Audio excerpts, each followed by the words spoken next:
Doudou chien.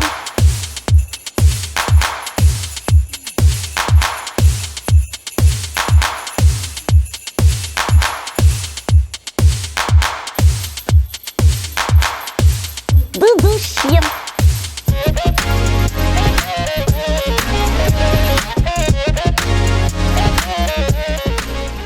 Coucou tout le monde, c'est Kevin, j'espère que vous allez bien. Moi ça va nickel. On se retrouve pour une toute nouvelle vidéo assez spéciale. Vu que, étant donné que 2021 est bientôt terminé, donc je me suis dit pourquoi pas faire une vidéo en quelque sorte bilan de 2021 de cette année. 5 choses qui m'ont beaucoup marqué en cette année 2021. Donc bien sûr sur le football féminin, hein, bien entendu.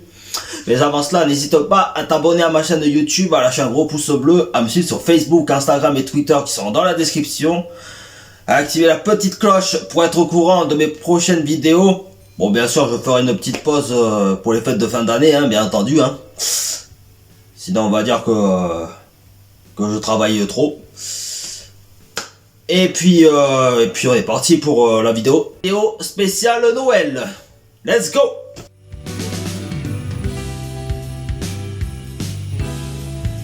On va commencer par la première,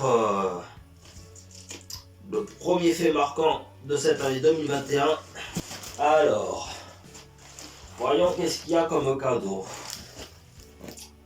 Ah oui, là c'est quelque chose de très très bien. Alors attention. Oh putain qu'il est lourd cet enculé. Oh, yeah. La première campagne de Ligue des Champions de la section féminine des Girondins de Bordeaux. Ah oui, ça c'était très très beau, comme vous avez pu voir pour le premier bilan. Donc c'est la première campagne de Ligue des Champions de la section féminine des Girondins de Bordeaux. Donc pour la première fois de l'histoire depuis l'existence du projet en 2015. Alors bon, c'était la première pour pas mal de joueuses comme Andrea Lardez, la joueuse emblématique, pour Vanessa Agile et ainsi de suite. Et franchement, moi en tant que supporter des Girondins de Bordeaux, j'ai trouvé que cette Ligue des Champions était vraiment enrichissante malgré qu'elle a été très très courte, vu qu'on s'est fait éliminer par le club de Wolfsburg, un club allemand. Et franchement, même si voilà, il y avait Khadija Shaw qui était parti à Manchester City, d'ailleurs qui s'est fait aussi éliminer par le Real Madrid, le jeune club de madrilène, féminin bien entendu. Hein. Mais franchement, cette campagne de Ligue des Champions, comme je dis, elle a été très enrichissante pour tout le monde. Où justement là on allait toucher des clubs européens, bon, à l'exception de Wolfsburg que tout le monde connaît aujourd'hui, hein, vu que c'est une équipe qui est souvent favorite à chaque édition de Ligue des Champions. D'ailleurs qui avait affronté, je crois, l'Olympique Lyonnais en finale il y a 3-4 ans de cela, je crois, un truc comme ça. Et donc voilà, après les autres clubs, bon, je me rappelle plus de leur nom, hein. C'est tellement des noms de clubs qu'on n'entend jamais parler. C'est comme chez les mecs de Ligue 1 quand ils affrontaient Vidéoton, on savait même pas que ça existait quoi. On savait pas que ça existait ce genre de club, donc voilà quoi. Et donc, mais faut quand même se dire qu'on s'est très bien débrouillé, l'air de rien, comme ça, tu vois. Bon après, c'est vrai que ça a été un petit peu gâché par la blessure de Melissa Herrera, la néo-costaricaine. Et aussi la blessure juste avant le début de Ligue des Champions de Delphine Châtelain. Mais franchement, le match qui m'a le plus marqué en cette Ligue des Champions, bon forcément c'est contre Wolfsburg.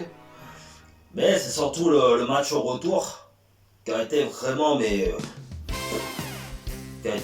spectaculaire quoi. Que ce soit moi, que ce soit vous qui regarderez cette vidéo, enfin amis supporters des Girondins de Bordeaux.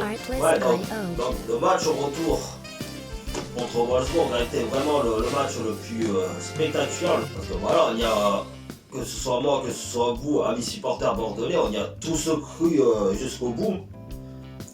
Donc notamment par les 90 minutes et les prolongations. C'est sûr que la terrible épreuve des tirs au but, ça a été vraiment une frustration parce qu'on n'en a mis aucun dans la cage de Wolfsburg. Donc c'était pour PRC, Volkersma et puis je sais plus quelle chose. Mais bon, c'est comme ça, hein, c'est une première fois, donc il y a forcément des regrets, mais comme j'ai dit tout à l'heure, une expérience enrichissante quoi, au final. Alors, qu'est-ce que j'ai pensé de la première partie de saison de la section féminine des Girondins de Bordeaux? Ça n'a pas été le même scénario que la saison dernière, en quelque sorte. Parce que notamment, bon, comme j'ai dit, pour le premier cadeau, voilà, on a perdu deux joueuses importantes dans l'effectif, donc qui est Delphine Châtelain et Melissa Herrera, la costaricaine. Et après, bon, c'est vrai qu'à l'ouverture de la nouvelle saison contre Saint-Etienne, bon, il y a un petit peu de frustration aussi, tu vois, sur le fait qu'on dominait tout le match. Bon, bien sûr, Saint-Etienne a eu des occasions, hein, mais je veux dire, voilà, le but égalisateur de Audrey Chaumette, si je me trompe pas, voilà, c'est un peu, peut-être pas généralisé, mais ça a mis un petit peu en doute cette équipe bordelaise. Mais bon, c'est comme ça, hein, tu sais, on va... Après, là où j'avais commencé à espérer, tu vois, c'est... Bon, bien sûr, avec tout le respect que j'ai pour l'équipe de l'ASJ Soyaux, c'était la large victoire contre cette équipe sur score de 6 buts à 0. Donc voilà, tu vois, à ce moment-là, bon, on se dit qu'avec cette large victoire, on allait partir en confiance contre Wolfsburg. Mais bon, après cette élimination, donc on a perdu contre Fleury 91, l'équipe de Léa Le Garec et de Gilly. Eh, c'est Gilly.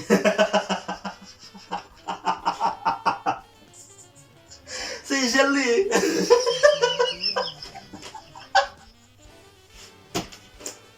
Oh merde.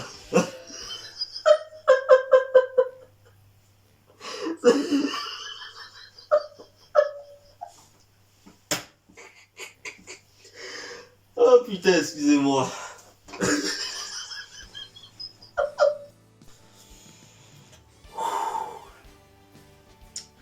Donc oui, je disais, avant d'attraper un fou rire, voilà, hein, malheureusement on s'est fait surprendre par une équipe de Fleury 91. Par Fleury 91, l'équipe de Léa Le Garec et de Julie de Bévert, donc l'internationale française. Et puis après, se sont succédé des défaites vraiment frustrantes. Et après, ouais, la défaite contre le Stade de Reims, ça a été vraiment enfin, selon certaines personnes du public bordelais qui disaient que voilà, Patrice Lair, patati et patata, hein, bien entendu. Parce que quand il y a des défaites, c'est la faute de l'entraîneur à chaque fois. Après, on s'est redonné un petit peu d'espoir. Donc face à Guingamp, donc on s'est dit bon, on va quand même réussir à se relancer pour la course à la 3e place. Bon, bien sûr, même si j'ai beaucoup de respect pour mademoiselle Sarah Cambo, bien entendu. Après, on avait bien enchaîné contre le Paris FC. Et c'est là où on s'est dit qu'on allait se rapprocher, vu qu'on était à 8 points de retard. Et avec cette victoire, on s'était rapproché à 5 buts. Ah, 5 buts. À 5 points de retard, désolé. Et puis là, contre Montpellier, il y a quelques semaines de cela, ben voilà, elles nous ont fait mentir en quelque sorte. Hein. Elles nous ont fait mentir de cet espoir qu'on avait pour raccrocher la 3e place. donc qui est occupé aujourd'hui par le Paris FC. Et puis notamment aussi Fleury 91 et Montpellier qui nous ont fait descendre à la sixième place. Donc voilà, ça a été une saison à demi-teinte, en quelque sorte. Après, voilà, on va voir ce que ça va donner la deuxième partie de saison. Donc avec le retour notamment des deux joueuses en défense, Julie Thibault et Delphine Châtelain, donc qui étaient blessées pendant une longue période. Et le retour aussi de l'ailière droite Melissa Herrera. Non, de Melissa Herrera. Après, j'espère aussi qu'il y a Roman Bruno qui va être rétabli avant la fin de la saison. Donc voilà. Cadeau suivant.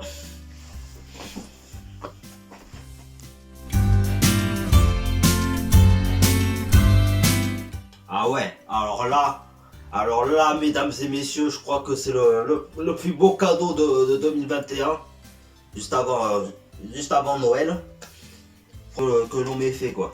Alors, donc pourquoi je vous parle de cette joueuse?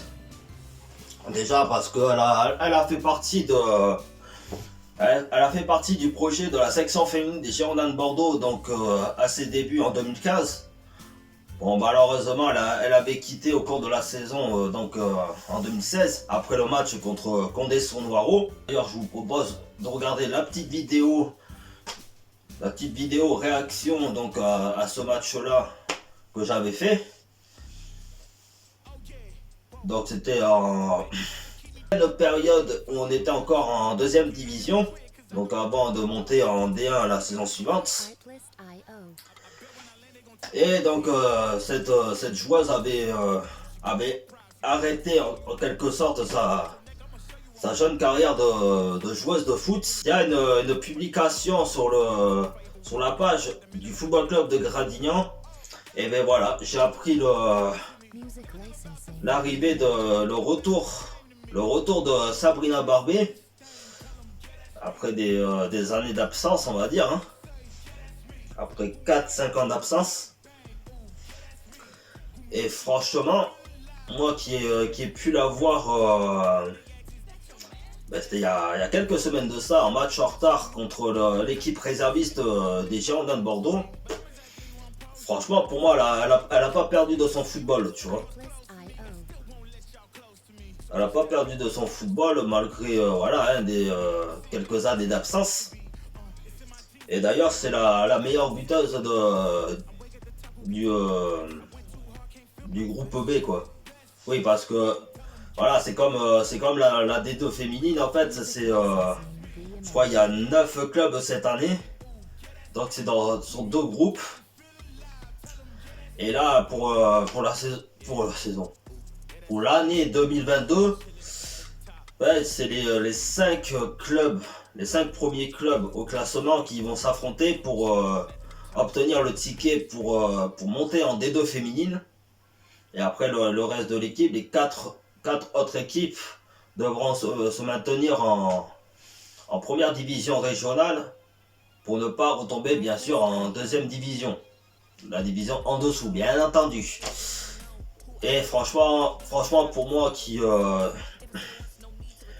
qui suivait sa carrière depuis son arrivée au Girondins de Bordeaux, comme je dis, elle a jamais perdu son talent sur le terrain de foot, quoi. Alors après, bon, bien sûr, les grossophobes, voilà, diront qu'elle a pris du poids, machin. Mais à un moment donné, frère, moi, que ce soit sur Facebook, Instagram, ou même sur les vidéos YouTube, je m'en fous, en fait, du physique de la personne. Tant que ça l'empêche pas de courir derrière un ballon, enfin de marquer des buts, de représenter une institution, je m'en fous. Comme je dis, qu'elle soit mince, qu'elle soit grosse, qu'elle soit machin, je m'en fous, mais complètement. Donc franchement, les grossophobes, fermez votre gueule au bout d'un moment. Donc voilà, après pour revenir à Sabrina Barbé, ben, j'espère que la deuxième partie de saison ben, elle va mettre encore plus de buts. Et puis surtout qu'elle va pas s'arrêter, même si Gradignan, j'espère. Après voilà, y a des clubs qui lâchent pas l'affaire, comme le club de Mazères. D'ailleurs, un petit coucou à la gardienne du club qui s'appelle Aude. Et voilà, la bataille va être rude jusqu'à la fin de la saison pour savoir qui va monter en D2 féminine. Donc voilà. Voilà ce que j'avais à dire sur sur le retour de Sabrina Barbé sur les terrains de foot.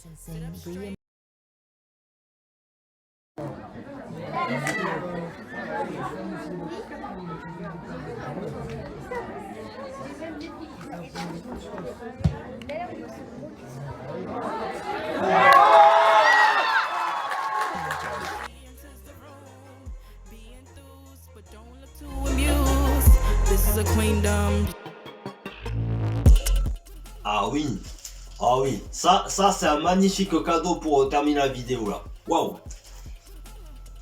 Et je pense que ça va lui plaire à la personne concernée. Alors pour conclure cette vidéo, cette belle vidéo sur le bilan de 2021, je voulais vous parler d'une joueuse que j'admire beaucoup. Pas non seulement en tant que joueuse, mais vraiment de l'histoire qu'on avait appris sur elle quand elle était arrivée à Bordeaux, notamment pour son combat pour une maladie. Je crois que c'était le syndrome de quelque chose. Je vous mettrai à l'écran. Donc je vais vous parler du retour de Chloé Moustaki, donc l'Irlandaise. Alors attention, je vous vois faire le petit rapprochement avec le chanteur Chloé Moustaki, ouais. Non, avec le chanteur Georges Moustaki, mais ça n'a rien à voir. Je crois d'ailleurs que ça s'écrit pas pareil, le nom du chanteur et le nom de famille de la joueuse. Voilà, hein, malheureusement, c'est une joueuse qui a été longtemps blessée. Je crois que c'était fait les ligaments croisés aussi, il me semble. Donc ça remonte à 2018-2019, si je me souviens bien. Et à ce moment-là, donc elle était au club anglais qui évolue en deuxième division, je crois maintenant, club de Charlton. Et malheureusement, Chloé Moustaki, parce qu'elle avait été sélectionnée avec la sélection irlandaise, je crois que c'était la catégorie en dessous, je crois des moins de 19 ans ou de 23 ans ou un truc comme ça. Et malheureusement, elle s'était gravement blessée au ligament croisé, si je me trompe pas. Donc voilà, elle a été vraiment éloignée des terrains pendant une longue période. Et puis finalement, cette année, elle a fait un retour aux sources, au championnat irlandais. Ouais, c'est du football amateur, hein, c'est pas du football professionnel. Au club de Shelbourne, donc c'est un club irlandais. Et là, voilà, franchement ça c'est comme je vous dis, c'est le plus beau cadeau qui a été fait en cette année 2021. Voilà, elle a remporté le championnat avec le club. Donc je crois que c'est un championnat qui se compose aussi de 9 clubs, ou 12 clubs, je crois, un truc comme ça. Et elle a fini première avec l'équipe, comme vous pouvez voir à l'écran. Bon, mais bon, franchement, voilà, comme je vous dis, c'est un très beau retour de Chloé Moustaki sur les terrains de foot. Et en plus de ça, elle devient championne avec son équipe pour le championnat irlandais. Et franchement, cette joueuse de foot, malgré que voilà, elle est restée qu'une saison avec le club des Girondins de Bordeaux, où elle avait fini 10e, avec Sarah Cambo, Juliette Bloumagne, avec Margot Montaigu, Eva Sumo et plein d'autres joueuses, même Félicité Amidouche. Mais franchement, moi, après, moi, je suis comme ça, tu vois. Moi, les joueuses que j'admire beaucoup, ben, je peux pas m'empêcher de suivre leur carrière, que ce soit de près ou de loin. Et Chloé Moustaki en fait grandement partie. Donc, voilà, je le dis pas souvent en vidéo ni sur les réseaux sociaux, mais Chloé Moustaki, je l'aime énormément, cette joueuse.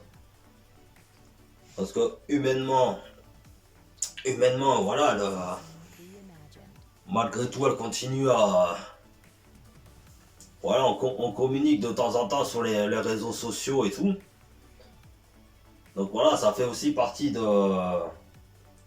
son métier de joueuse de foot, tu vois, de communiquer avec son public, que ce soit français ou irlandais ou anglais, ou peu importe. Donc voilà pourquoi je l'aime énormément, Chloé Moustaki. Voilà, c'était le dernier cadeau de la vidéo.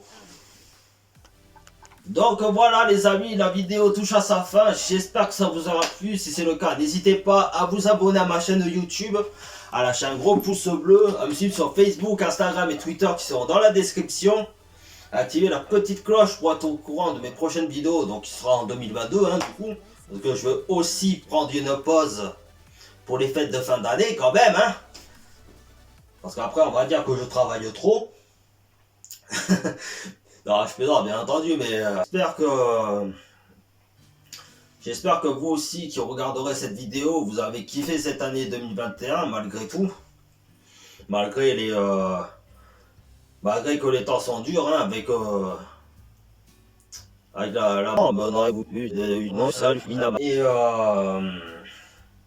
et puis voilà, j'espère que vous serez au rendez-vous pour l'année 2022. Avec le premier match, ce sera à l'extérieur contre l'En Avant Guingamp de Sarah Cambo et de Louise Fleury.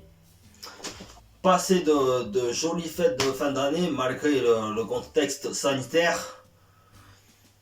Puis voilà, faites la fête, mais pas trop, comme disait Sophie Favier. Allez, ciao tout le monde, et rendez-vous en 2022. Yes!